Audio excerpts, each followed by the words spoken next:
Hello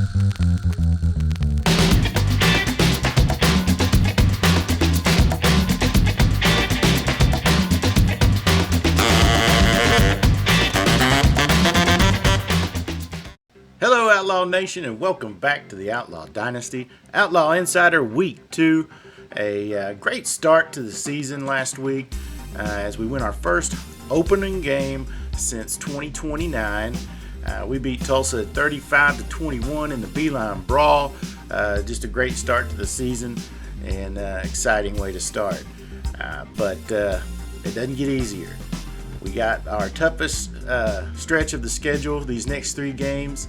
We'll start it off heading to Blacksburg to take on the Hokies, number 11 Virginia Tech, and then we'll come back home and host preseason number 2 Penn State, and then we'll go on the road and take on the defending national champion Tennessee Volunteers. So definitely going to be testing ourselves here. Hopefully we can learn from it and find out what type of team we can be this season, and then we'll get into conference play and chase that conference championship. But let's check out the top 25, a little recruiting, check out the Hokies, and check out this week's matchup. Let's go. Recruiting, only one real major change this week, and it's a little disappointing.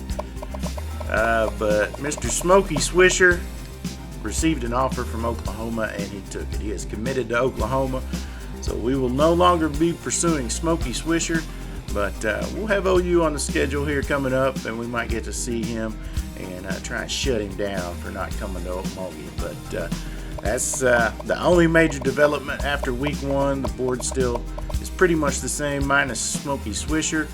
So we'll keep you updated as we move forward, and hopefully get a lot of these guys on board to become Outlaws. That is a quick look at recruiting. Week 2, top 25. It's going to start out with the Volunteers. Then the Nittany Lions, Arkansas, Nebraska, Florida State, Oklahoma, Oregon, USC, Florida, and Minnesota. Go 1 through 10. Hokies, Hawkeyes, Irish, Bulldogs, Illini, Bearcats, Tigers, Golden Bears, Wolverines, and Wildcats are 11 through 20.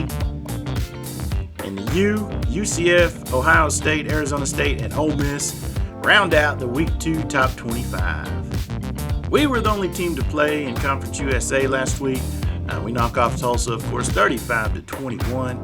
This week, people that are not playing FCS, of course, we had Virginia Tech to take on the Hokies. Northwest Missouri hosts Ohio. Texas State is traveling to our opponent next week, Penn State.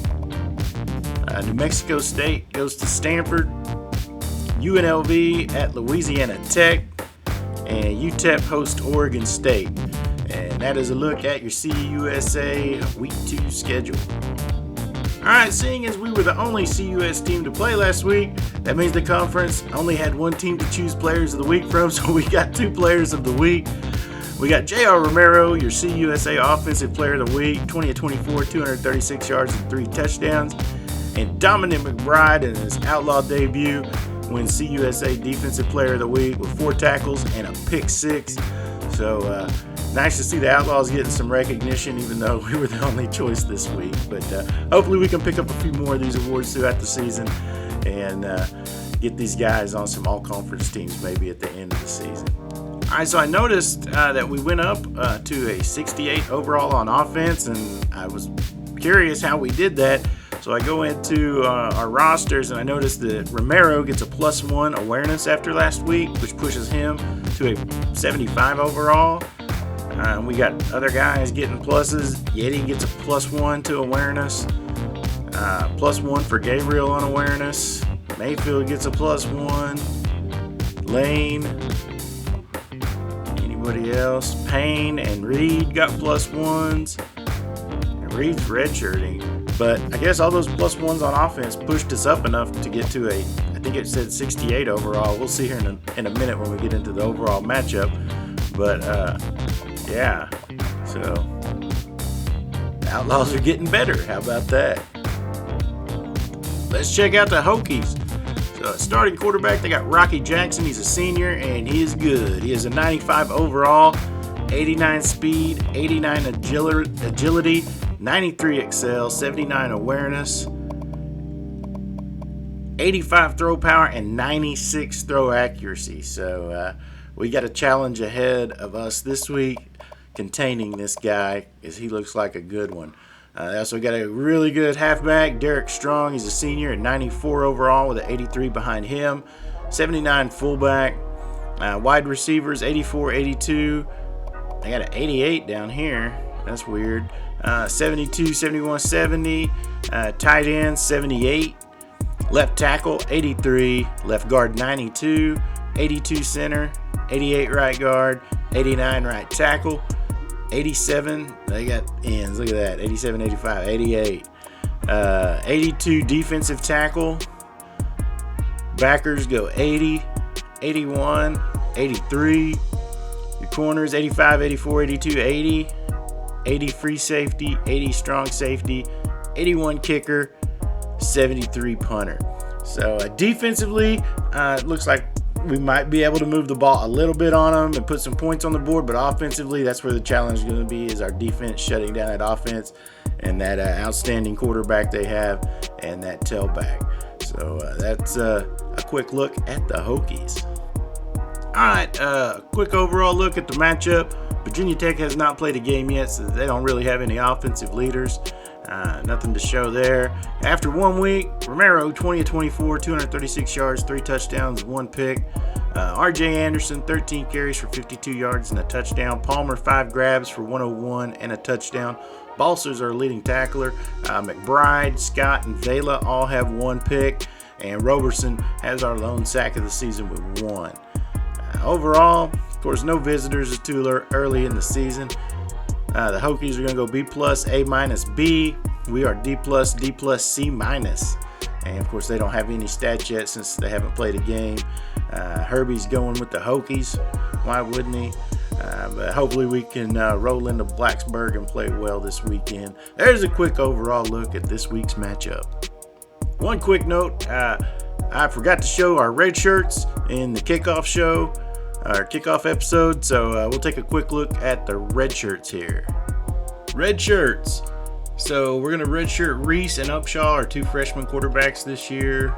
No running backs, no fullbacks, no wideouts, no tight ends. We'll redshirt Goins, the JC tackle transfer, Pitts, the JC transfer, Fields and Brown, and Dunbar and Skinner. We'll redshirt. No ends, no tackles. We'll redshirt Lance Johnson, the strong safety, converted to linebacker. We'll also redshirt Nelson and Frederick. And then we'll redshirt all these guys. I don't even know if they'll make it through their senior year on the roster, but we'll see. Smith probably will. But we're going to throw these guys in a red shirt, help them develop a little bit more.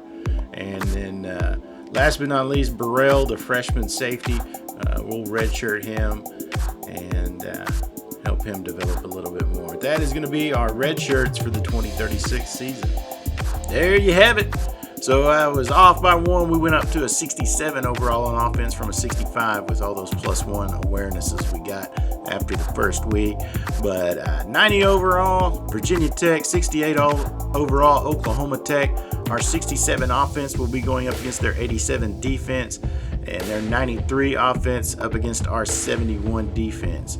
The Hokies are going to run the ECU playbook and run the 4-3 defense, so that we must prepare for that. As always, the Outlaws will be running the light speed offense and the Book of Suffering on defense. That's going to be it for the Outlaw Insider Week 2.